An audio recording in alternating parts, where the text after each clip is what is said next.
Hello guys, स्वागत है आपका मेरे चैनल पे। मैं हूं सूरज और आज मैं एक्सप्लेन करने वाला हूं लूसीफर सीरीज़ के सीज़न 3 का एपिसोड नंबर 11। बट उससे पहले आप सबसे एक छोटी सी रिक्वेस्ट है कि अगर आप मेरे चैनल पर नए हो तो इसी तरह की और भी वीडियोस के लिए मेरे चैनल को सब्सक्राइब कर लेना, बेल आइकन को क्लिक कर देना और वीडियो को पूरा देखना ताकि आपको स्टोरी अच्छे से समझ आए। तो अब शुरू करते हैं। तो कहानी की शुरुआत होती है और हम देखते हैं लूसीफर को जो पियर्स से कहता है कि मेरे घर आने का रीज़न क्या है।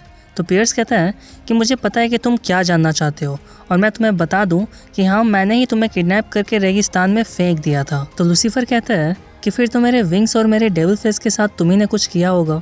तो पियर्स कहता है नहीं, मुझे इसके बारे में कुछ भी नहीं पता, मैंने कुछ नहीं किया है। तो लूसीफर कहता है कि फिर तुम इसका सारा दोष अपने उस अंधे चमचे पर डालोगे। तो पियर्स कहता है कि वो मेरा चमचा नहीं था, वो मेरा राइट हैंड था, पर उसने मेरे साथ बगावत की और इसलिए मुझे उसे मारना पड़ा, पर मुझे समझ नहीं आ रहा कि उसने ऐसा क्यों किया। तो लूसीफर कहता है कि इमोर्टल होने के बाद भी तुम्हारा काफ़ी खून बहता है। तो पियर्स कहता है हाँ, मैं इमोर्टल तो हूँ, पर मुझे मरने का एहसास भी होता है और मेरा खून भी निकलता है। तो लूसीफर कहता है कि ठीक है, अब बताओ क्या क्या है तुमने मेरे विंग्स और मेरे डेविल फिश के साथ। तो पियर्स कहता है कि मुझे नहीं पता कि तुम्हारे विंग्स कैसे आ गए और मैंने तुम्हारा डेविल फेस नहीं छीना है। अब मुझे घर जाना है, मैं बहुत थक गया हूँ, और बोलकर वहाँ से जाने लगता है। तभी लूसीफर कहता है कि मैं सबको बता दूंगा कि तुम कौन हो। तो पियर्स कहता है हाँ, शौक से बताओ, जैसे लोग तुम पर विश्वास करते हैं कि तुम डेविल हो वैसे ही मुझ पर भी विश्वास करेंगे, और बोलकर वहाँ से चला जाता है। आगे हम एक डेड बॉडी देखते हैं और डैन वहाँ के मालिक से बात कर रहा होता है। तभी वहाँ पर क्लोई आती है और वो पूछती है क्या हुआ है डैन। तो डैन बताता है कि ये एक सर्फर था और इसका नाम मैनी था, इसकी लाश यहाँ सुबह में बीच पर मिली है। फिर क्लोई पूछती है एला से कि इसे कैसे मारा गया है। तो एला बताती है कि सर्फिंग बोट के रस्सी से इसका गला घोटा गया है। फिर हम देखते हैं लूसीफर को जो क्लोई से मिलने आता है और उससे कहता है कि मुझे एक इन्वेस्टिगेशन में तुम्हारी मदद चाहिए। एक बंदा है जो मुझे लगता है कि वो मुझसे झूठ बोल रहा है और मुझे उससे सच्चाई निकलवाना है। तो क्लोई कहती है कि तुमने मुझे धोखा दिया और एक क्रिमिनल को किडनैप किया और उसके बाद मुझसे माफ़ी तक नहीं मांगी। फिर वो लूसीफर का हाथ पकड़ती है और उसे बाहर का रास्ता दिखा देती है और कहती है कि मैं तुम्हारी मदद नहीं कर सकती, और बोलकर वहाँ से चली जाती है। फिर क्लोई एक वीडियो देख रही होती है जिसमें एक बंदा मैनी के साथ लड़ रहा होता है। फिर क्लोई शार्लेट और एला को बताती है कि इस बंदे का नाम डग है और पिछले हफ्ते भी इसकी लड़ाई हुई थी मैनी के साथ, मुझे तो इसी पर शक है। फिर वो एला से कहती है कि अगर मैं किसी तरह से इसका सर्फिंग बोट लेकर आऊँ तो क्या तुम पता लगा पाओगी कि इसी के बोट की रस्सी से उसका गला घोटा गया है या नहीं। तो एला कहती है हाँ बिल्कुल। फिर हम देखते हैं पियर्स को जो क्लोई को बताता है कि मेरा ट्रांसफ़र मैंने यहाँ से करवा लिया है और अब मैं कुछ दिनों के बाद यहाँ से चला जाऊँगा। तो क्लोई कहती है कि क्या तुम कुछ दिन और यहाँ रुक नहीं सकते। तो पियर्स कहता है नहीं, बात हो चुकी है और मेरा जाना बहुत ज़रूरी भी है। फिर क्लोई डग से मिलने जाती है और तभी वहाँ लूसीफर भी आ जाता है और लूसीफर कहता है कि मुझसे गलती हो गई, मैंने सिर्फ अपने बारे में सोचा पर तुम्हारे बारे में सोचना भूल गया, और इसीलिए आज मैं दिन भर सिर्फ तुम्हारे लिए काम करूंगा। और क्या तुम डग से मिलने जा रही हो? ऐसे तो तुम्हें परमिशन मिलेगी भी नहीं, तुम चाहो तो इसका यूज़ कर सकते हो, ये एक पास की तरह है। तो क्लोई कहती है हाँ, ये तो मेरी मदद कर सकता है। फिर क्लोई डग से मिलती है और उससे कहती है कि मैं आपकी बहुत बड़ी फ़ैन हूँ, और बातों ही बातों में उससे उसके बोट के बारे में पूछने लगती है। तभी क्लोई को एक जगह ब्लड दिखाई देता है और क्लोई कहती है कि आपके बोट पर यहाँ ब्लड लगा हुआ है, क्या आपने किसी को मारा है? तो डग कहता है क्या बताया था तुमने, कौन हो तुम? तभी एक अनाउंसमेंट होता है और क्लोई जब पीछे मुड़कर देखती है तो उसकी ही अनाउंसमेंट हो रही होती है टीवी पर। एक्चुअली लूसीफर ने जो पास दिया था क्लोई को वो न्यू कॉम्पिटिटर का पास था। तभी डग को सब पता चल जाता है और वो क्लोई से कहता है कि तुम एक कॉप हो, और वो अपना बोट उठाकर वहाँ से भागना शुरू कर देता है। तभी लूसीफर डग का बोट पकड़ लेता है और कहता है कि तुम ये लेकर नहीं जा सकते, ये तो सबूत है। तो डग कहता है छोड़ दो इसे। तभी लूसीफर छोड़ देता है और डग दूर जाकर गिरता है। फिर डग को पकड़ लिया जाता है और उसे इंटेरोगेशन रूम में बैठा दिया जाता है। फिर डग कहता है क्लोई से कि क्या वो मर चुका है सच में। तो क्लोई कहती है हाँ डग, वो मर चुका है। तो डग कहता है मैंने कभी नहीं सोचा था ऐसा हो जाएगा। तो डैन कहता है फिक्र मत करो, घबराओ मत और सब कुछ शुरू से बताओ। तो डग कहता है कि कल ही की तो बात है जब मैं सर्फिंग कर रहा था और तभी मैंने उसके भौंकने की आवाज़ सुनी। तो डैन कहता है क्या तुमने अभी भौंकना कहा? तो डग कहता है हाँ, वो सी डॉग मेरे सर्फिंग बोर्ड से टकरा गया था और चारों तरफ बस खून ही खून था, मैं बहुत ही ज़्यादा घबरा गया था और फिर वहाँ से भाग गया। तो डैन कहता है 1 मिनट रुको, तुम्हें ऐसा लग रहा है कि हमने तुम्हें सी डॉग को मारने की वजह से पकड़ा है?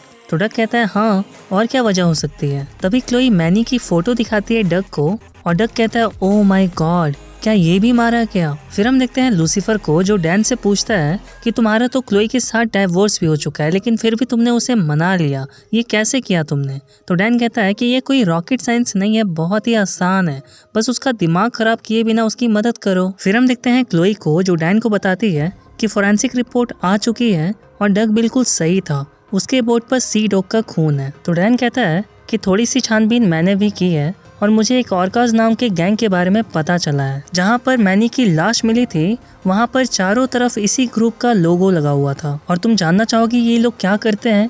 ये लोग अपनी सर्फिंग बोर्ड की रस्सी से लोगों का गला दबाते हैं और उन्हें डराकर भगा देते हैं। और हमें पूछताछ करने के लिए इनमें से किसी एक को पकड़ना होगा, पर यह बहुत ही मुश्किल है क्योंकि हमारे पास कोई भी सबूत नहीं है, पर मेरे पास एक आइडिया है। फिर हम देखते हैं पियर्स को जो कहता है नहीं, ये प्लान बकवास है। तो क्लोई कहती है नहीं, ये प्लान काम करेगा।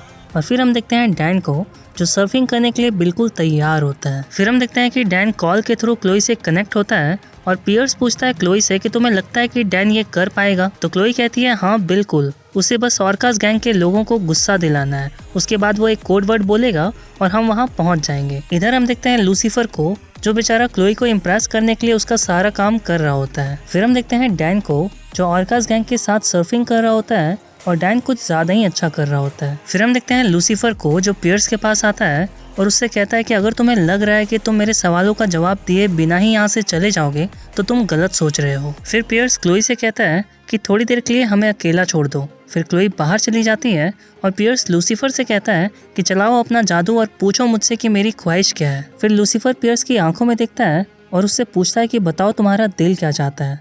तो पियर्स कहता है सिर्फ एक चीज़, और वो है मौत। तो लूसीफर कहता है तुम मरना चाहते हो, पर इसका मुझसे क्या लेना देना है। तो पियर्स कहता है तुमसे नहीं, पर उस लड़की से है। तो लूसीफर कहता है डिटेक्टिव, उससे क्या लेना देना है। तो पियर्स कहता है कि मैं सदियों से जीता आ रहा हूँ और जिनसे मैं प्यार करता था वो मेरी नज़रों के सामने मर गए और मैं कुछ नहीं कर सका।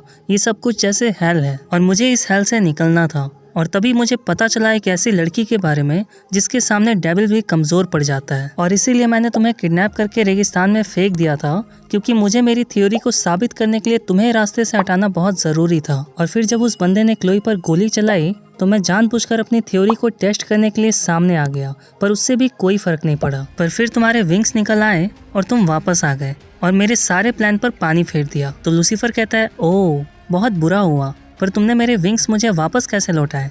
तो पियर्स कहता है यकीन करो मैंने कुछ भी नहीं किया है।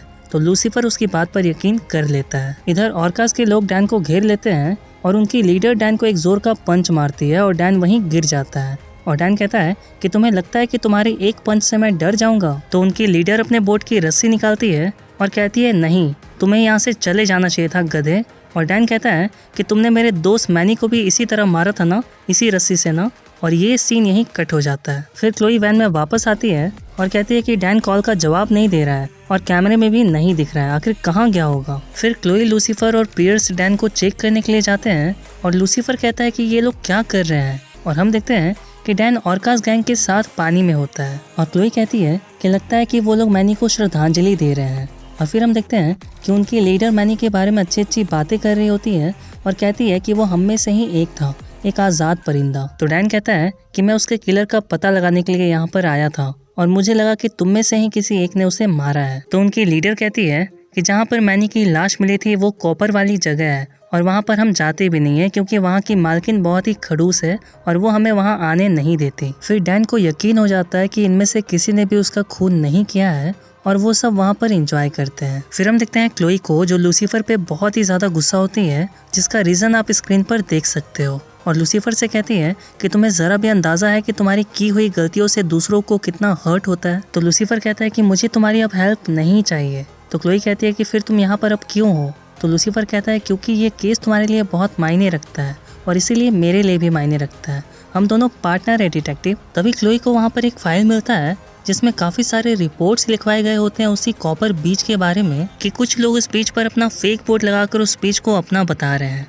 और ये बात क्लोई लूसीफर को बताती है तो लूसीफर कहता है कि इसका मतलब ये हुआ कि इलीगली वो लोग अपना बोर्ड लगा रहे हैं वहाँ पर। और हम देखते हैं कि लूसीफर और क्लोई उसी जगह पर जाकर पार्टी कर रहे होते हैं। तभी वहाँ पर वही लेडी आती है जिसे हमने शुरुआत में देखा था और वो कहती है लूसीफर और क्लोई से कि क्या तुमने बोर्ड नहीं देखा, ये जगह मेरी है और यहाँ पार्टी करना अलाउड नहीं है। तो लूसीफर कहता है हमने तो वो बोर्ड नहीं देखा, क्या तुमने देखा है डिटेक्टिव?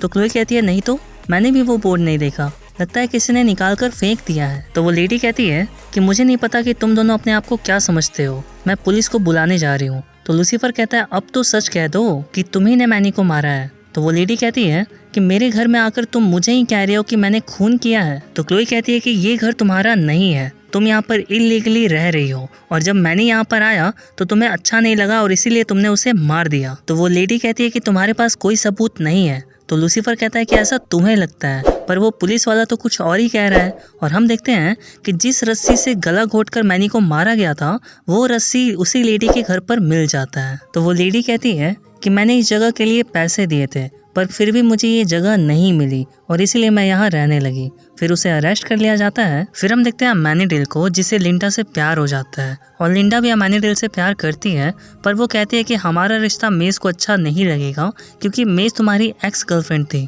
और इसीलिए हमें अलग हो जाना चाहिए। फिर लास्ट सीन में हम देखते हैं पियर्स को जो अपने घर जा रहा होता है और तभी वहाँ लूसीफर आता है और वो कहता है कि मुझे पता चल गया है कि मुझे मेरे विंग्स वापस कैसे मिले, ये सब तुम्हारी वजह से हुआ है। तो पियर्स कहता है कि मैं कह चुका हूँ कि मेरा तुम्हारे विंग्स से कोई लेना देना नहीं है। तो लूसीफर कहता है हाँ मैं जानता हूँ पर डैड से है, डैड को लगा होगा कि तुम उनसे बगावत कर सकते हो और तुम्हें रोकने के लिए उन्होंने मुझे मेरे विंग्स वापस कर दिए। तुमने भी तो कहा था ना कि मेरे वापस आने पर तुम्हारे सारे प्लान पर पानी फिर गया था। तो पियर्स कहता है कि तुम कहना क्या चाहते हो? तो लूसीफर कहता है कि डैड ने हम दोनों की मारी है, अब हम दोनों मिलकर डैड की मारेंगे। तो पियर्स कहता है वो कैसे? तो लूसीफर कहता है कि डैड का घमंड तोड़ना होगा तुम्हें मार कर। तो पियर्स कहता है हम ट्राई कर चुके हैं ना। तो लूसीफर कहता है कि अगर तुम यहाँ रुक गए तो मैं वादा करता हूँ कि तुम्हें मारने का कोई ना कोई तरीका मैं निकाल लूंगा। तो पियर्स कहता है कि तुम इतना कॉन्फिडेंट से कैसे कह सकते हो? तो लूसीफर कहता है तुम गॉड से तो मिल ही चुके हो, अब डेविल से भी डील करके देख लो, क्या कहते हो? फिर पियर्स लूसीफर से डील कर लेता है और ये एपिसोड यहीं खत्म हो जाता है guys. So thank you for watching guys. Video अच्छी लगी हो तो लाइक शेयर जरूर करना, चैनल पर नए हो तो चैनल सब्सक्राइब कर लेना। मिलता हूँ अब आपसे अगली वीडियो में, तब तक के लिए बाय बाय।